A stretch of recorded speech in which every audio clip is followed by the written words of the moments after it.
안녕하세요, 별빛 데이터입니다. 저는 이렇게 서울 아파트를 내려다볼 때 이런 생각이 들어요. 생긴 건 작년이랑 똑같은데 왜 가격이 2배가 됐지? 몇 년간 아파트 가격이 정말 많이 올랐는데요. 그럴 때마다 언론에 나오는 말이 바로 부동산 거품이다 입니다. 1, 2년 전부터 언론에서 부동산 대폭락, 곧 버블이 터진다 등의 기사를 많이 보셨을 텐데요. 지금 이 순간에도 강남 아파트는 곧잘 오르고 있는데 뭐가 맞는 말인지 정말 헷갈립니다. 그래서 데이터를 통해서 지금 상황이 거품인지 아닌지에 대해서 한번 알아보려고 합니다. 이 지표는 OECD에서 발표하는 부동산 가격 지수인데요. 언론에서 부동산 이야기할 때 항상 나오는 단골 메뉴입니다. 헤도닉 기법으로 회귀 분석을 통해 구하는 지표인데 부동산의 평균적인 가격이 전부 다 어느 정도 오르고 있는지를 알려주는 숫자예요. 한국 부동산 지수를 한번 보시면 쭉쭉 오르고 있죠? 강남 아파트 중심으로 아파트 가격이 미친듯이 올랐는데요. 한국만 이런 걸까요? 자, 보시면 미국도 뉴욕 같은 대도시 중심으로 아파트 가격이 많이 올랐고요. 독일도 베를린 중심으로 아파트 가격이 많이 올랐고요. 프랑스도 파리 중심으로 아파트 가격이 많이 올랐고요. 전세계 아파트 가격이 몇 년 사이 많이 오른 거는 팩트네요, 팩트. 근데 여기서 중요한 거는 가격이 올랐다고 거품일까요? 그냥 경제가 성장하고 다들 잘 사라지다 보니까 아파트 가격이 덩달아 오른 건 아닐까요? 이걸 확인해 보려면 가장 확실한 거는 평균 연봉을 같이 보는 거예요. 결국 아파트를 실구매하는 사람은 이렇게 매일 아침 지하철로 출퇴근하면서 조금씩 돈을 모아서 내 집 장만하는 우리들이잖아요. 내가 받는 연봉은 그대로인데 아파트 가격만 오른다면 그건 문제가 있는 거겠죠. 이거는 미국 데이터인데요. 금융위기 전까지 아파트 가격이 올라서 평균 연봉을 넘어섰다가 금융위기 때 버블이 뻥 터지면서 평균 연봉 밑으로 내려왔네요. 그러다가 최근 5년간 가격이 쭉쭉 올라가면서 평균 연봉과의 격차가 커지고 있어요. 독일은 아파트 가격과 평균 연봉이 거의 차이가 없이 가다가 최근 5년 사이에 연봉을 넘기 시작했네요. 한국은 어떨까요? 한국은 2005년부터 아파트 가격이 오르기 시작하더니 더 부스팅돼서 평균 연봉과의 갭이 점점 커지네요. 여기까지 보면 어느 정도 느낌이 오는 것 같아요. 야, 이거 약간 거품이 있네? 근데 왜 이렇게 거품이 생긴 걸까요? 한국뿐만 아니라 미국, 독일 등등 대부분의 나라가 2010년에서 2012년 정도를 기점으로 아파트 가격이 평균 연봉을 넘어서기 시작했는데요. 이렇게 전 세계에서 공통적인 현상이 발생한 데에는 원인이 있습니다. 바로 양적 완화인데요. 이게 쉽게 말하면 정부가 돈을 엄청 푸는 거예요. 정부가 돈을 푸는 방법은 5만원짜리 지폐를 갖다가 서울역에서 막 나눠주는 게 아니라 국채를 매입하고 은행의 대출을 통해서 돈을 푸는 거예요. 대출 이자율을 낮춰서 대출을 받기 쉽게 만들면 사람들이 막 돈을 빌려서 아파트를 사는 거죠. 주요 국가의 대출 이자율 그래프를 보시면 2008년 이후로 대출 이자율이 점점 낮아지고 있죠.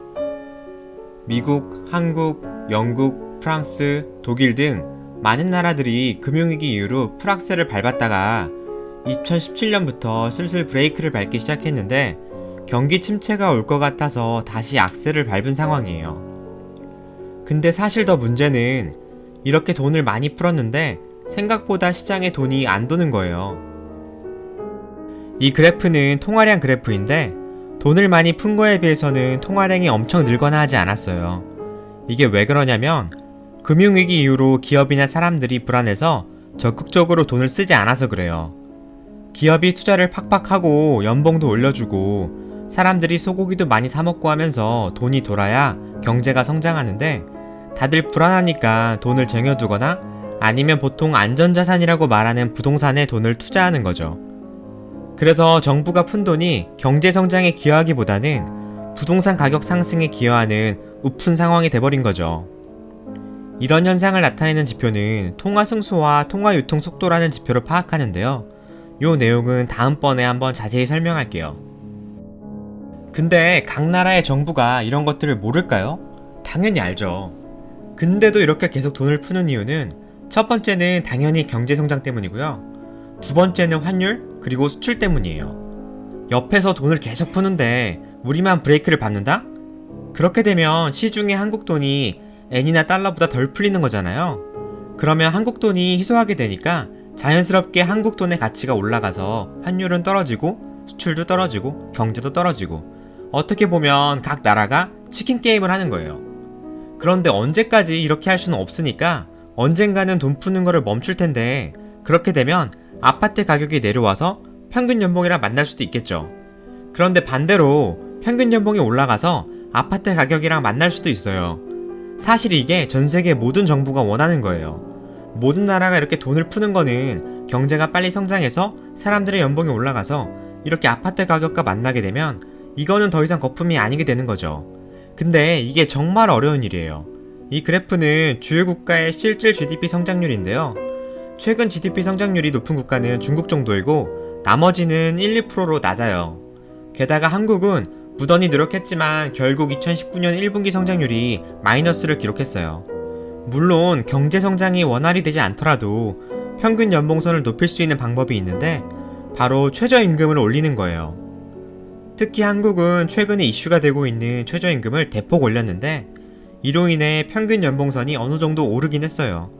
물론 최저임금을 이렇게 올려서 평균 연봉을 올리는 것이 적절한 것인지에 대해서는 의문점이 있긴 해요.